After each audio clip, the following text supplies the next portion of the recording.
Hello, Internet. This is James with another stock report update. This one is going to be titled What's Going to Happen Tomorrow? Tomorrow's Friday. Tomorrow we're going to get the employment numbers for February. As you know, in January, they were anticipating 200,000 new jobs, new payrolls, and we actually got 550,000 of them. Absolute blowout month. Most of them were in the hospitality industry.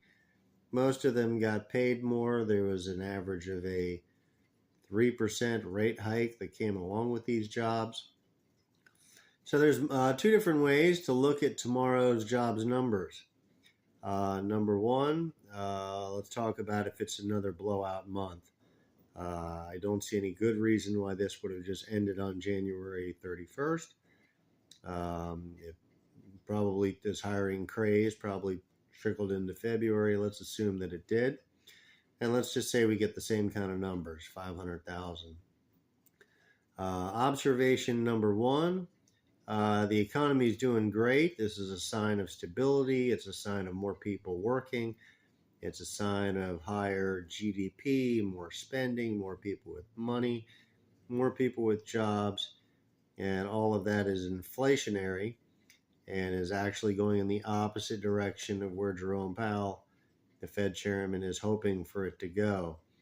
He's hoping eventually to see companies shedding some jobs and the economy hurting a little bit, and then inflation can come down. As long as these fast food places and all the other retailers and the services inflation and everyone who builds every product that's made and everyone that sells it and everyone that delivers it and everyone that works in the store, as long as these wages keep spiraling out of control, we're going to have this problem. So tomorrow's news from that point of view will be inflationary. It'll increase payrolls. It'll cause all of these stores to raise their prices to make up for the extra 500,000 new employees that they added at a much higher rate than expected. Now, on the other side of the coin, there are two jobs available for every person that's willing to take one. And we all know that this gap needs to be bridged in order for anyone to start firing anyone. Nobody's going to cut payrolls. Nobody's going to eliminate workers when they don't have enough. So the step one of solving this problem in the long run is getting to full employment. Getting to where you don't want to hire anybody, you have enough people to man your stores. Once you reach that point, then you have hopefully, you might just need more employees to do it, but then you can lower wages. You could actually afford to fire a couple of people if you wanted to. You could do some things to reduce your payrolls once you get into that position. So we're going to go into an inflationary state probably, and then a disinflationary state after that once we get to full employment. Then we'll be in a position where Jerome Powell's dream can possibly become a reality. Right now it can't become a reality. So it's going to kind of go in the opposite direction. It's going to look bad. Might drive the markets downwards tomorrow if we get a big number. It might drive the markets upwards tomorrow if we get a big number. Depends on how people look at the number. There's two sides of the coin. Number one, it's inflationary. It shows a surge in economic activity. On the other side of the coin, we are a whole lot closer to the finish line.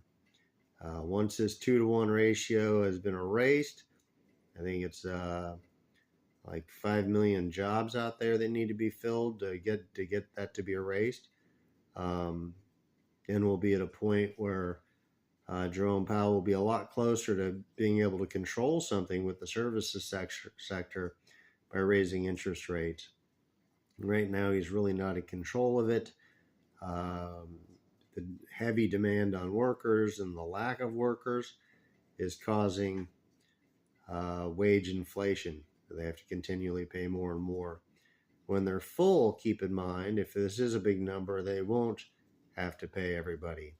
In fact, they might be replacing higher paid workers with lesser paid workers What a lot of big companies do, I call it resume collecting. Corporate America is very much into this. They are always hiring. Even when they're not hiring, they're hiring. And the reason for this is they like to collect resumes. The more people they can come in for interviews, even when they're not hiring people, they'll do interviews, the lower their payrolls can go. The more people in the circuit, they can tell them, hey, in the interview, the job pays $13 an hour, where everybody in house is making $17 an hour. You tell this to enough people, you get some bites, you get some willing people, you can bring them on board, and then you can offboard one of the higher paid people that are useless or not pulling their weight. So they're trying to work their payrolls down ultimately, and you do that by hiring more people for less money to start out with. And it didn't look like they pulled that off in January. It looked like they paid more money for them. But one thing for certain is they have to get 1-for-1, a job opening for every employee willing, at least. 2-for-1 isn't cutting it. So ultimately, to bring this thing to an end, a big number will be a good news. A small number will probably be highly appreciated. My guest tomorrow, showing that there is some pain on the businesses, et cetera, et cetera. However, the big gap remains. The deep problem continues. So I really don't know how to look at this news. Please leave it in the comments below. I feel like I'm on target with one of the two. Thank you very much for watching my video. Like and subscribe my channel. I'll continue to bring you stock updates. Today the Dow's bouncing around. Looks like we're +5 now. We were down just a little while ago. But who knows where it's going. Have a wonderful day.